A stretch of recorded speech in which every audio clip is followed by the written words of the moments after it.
This is 7 National News, and in our top story, the UAE Vice President, Prime Minister and ruler of Dubai, His Highness Sheikh Mohammed bin Rashid Al Maktoum, has announced the formation of the first ever World Happiness Council in celebration of International Happiness Day today.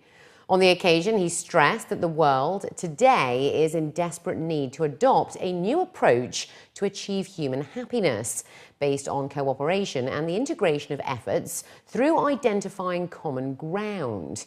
His Highness noted that launching the World Happiness Council comes from our values and convictions to achieve happiness for the people so they can enjoy goodness and positive values. The World Happiness Council will be headed by Columbia University professor Jeffrey Sachs, who is joined by 12 other members. The Council will launch a yearly global happiness report during the World Government Summit and will receive admin support from the UN Sustainable Development Solutions Network and will convene twice every year. The first meeting will be held during the Global Dialogue for Happiness as a part of the World Government Summit, while the second will be held during the meetings of the United Nations General Assembly over in New York.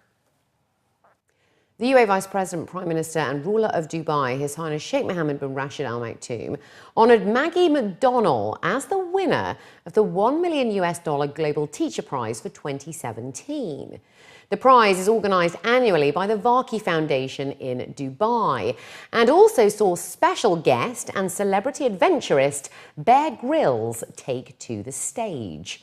The winner of the prize, Maggie McDonnell, lives and works in Salyut, which is an Inuit village deep in the Canadian Arctic and in one of the world's most remote regions, surrounded by snow and ice, and is changing the lives of her students and transforming her community. In a televised message, the Canadian Prime Minister Justin Trudeau congratulated Maggie McDonnell on behalf of all Canadians on her win and also thanked His Highness Sheikh Mohammed for his support to education in the UAE and the world. The ceremony was held at the Atlantis The Palm and was also attended by His Highness Sheikh Mohammed bin Mohammed bin Rashid Al Maktoum, the Crown Prince of Dubai. His Highness Sheikh Ahmed bin Mohammed bin Rashid Al Maktoum, the chairman of the Mohammed bin Rashid Al Maktoum Knowledge Foundation. Irina Bokova, the Director General of the United Nations Educational, Scientific and Cultural Organization. Sunny Varkey, the chairman of the Varkey Foundation, as well as a number of local and international educational figures. It's absolutely overwhelming and thrilling at the same time, and I just want to extend my eternal gratitude to Sheikh Mohammed and Sunny Varkey for creating this fantastic platform. And I hope that whoever's watching takes a moment to thank a special teacher in their lives. For me, I think the best way of teaching students is to develop a connection with them.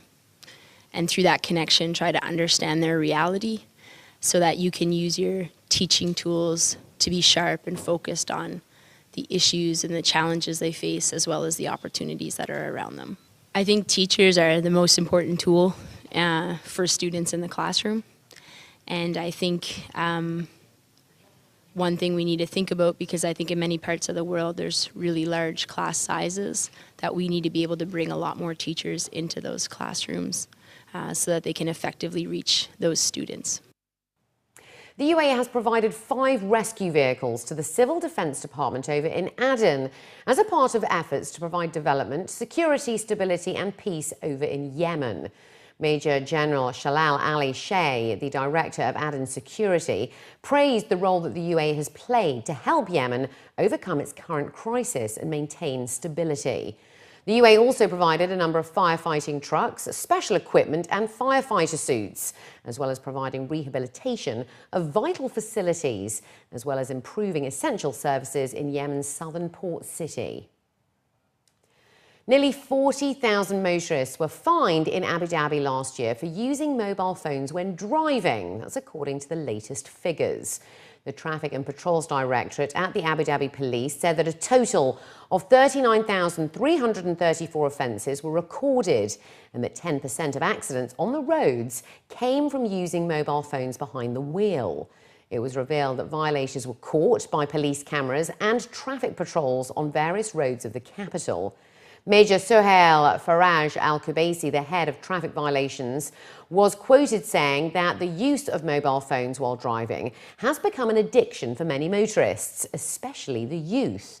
However, it's a huge danger to road safety due to a lack of concentration and negligence due to speaking on mobile phones, browsing social networking sites, or taking videos while driving. He also warned that anyone caught using a mobile phone while driving faces a fine of 200 dirhams in addition to 4 black points. It was also revealed that 87% of seatbelt violations in Abu Dhabi were committed by male motorists.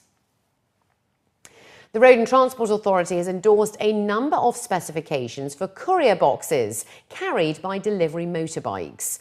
The move is in collaboration with the Dubai Police General Headquarters, the Department of Economic Development and the Dubai Municipality, and follows a series of meetings to improve safety standards.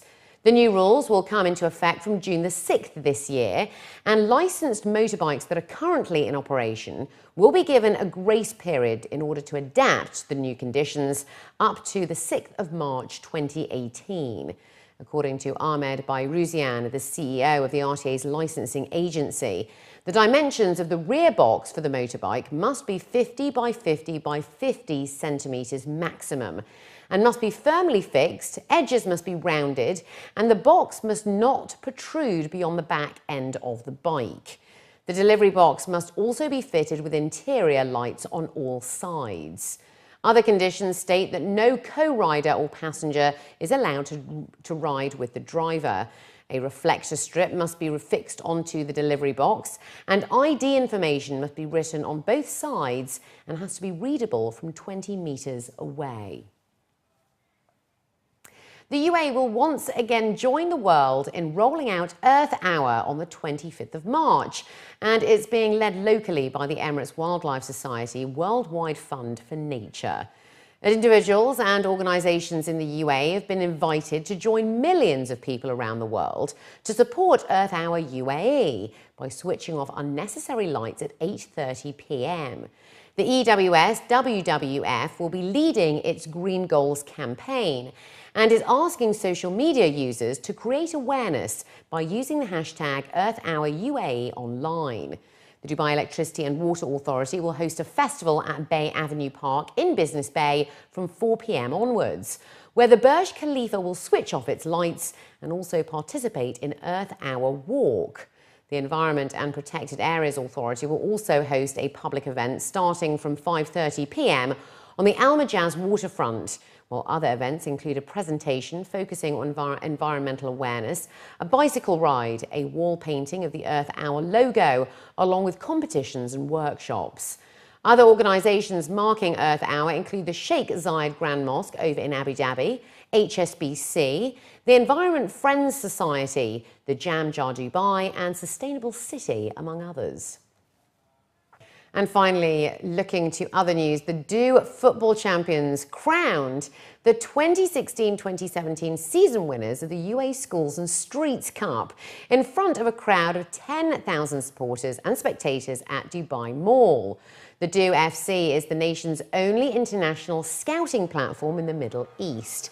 And the finals were attended by His Excellency Ibrahim Abdul Malik, the General Secretary of the General Authority of Youth and Sports Welfare, Mr. Marwan bin Galita, the President of the UAE Football Association, His Excellency Mohammed Salim Al Daheri, the Executive Director of School Operations at Abu Dhabi Education Council, Mr. Osman Sultan, the CEO of Du, and Fernando Sanz, the La Liga General Director.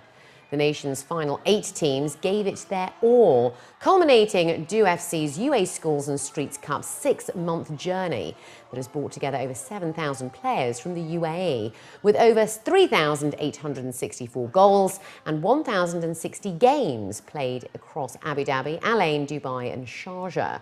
One of the final highlights was an excitement-filled exhibition match, recreating the famed Clasico face-off between former FC Barcelona captain Charles Puyol, playing with half of the Du La Liga HPC team, and former Real Madrid captain Michael Salgado playing with the other half, resulting in Puyol's team again beating Salgado's team 2-0, which was reminiscent of their last match in La Liga.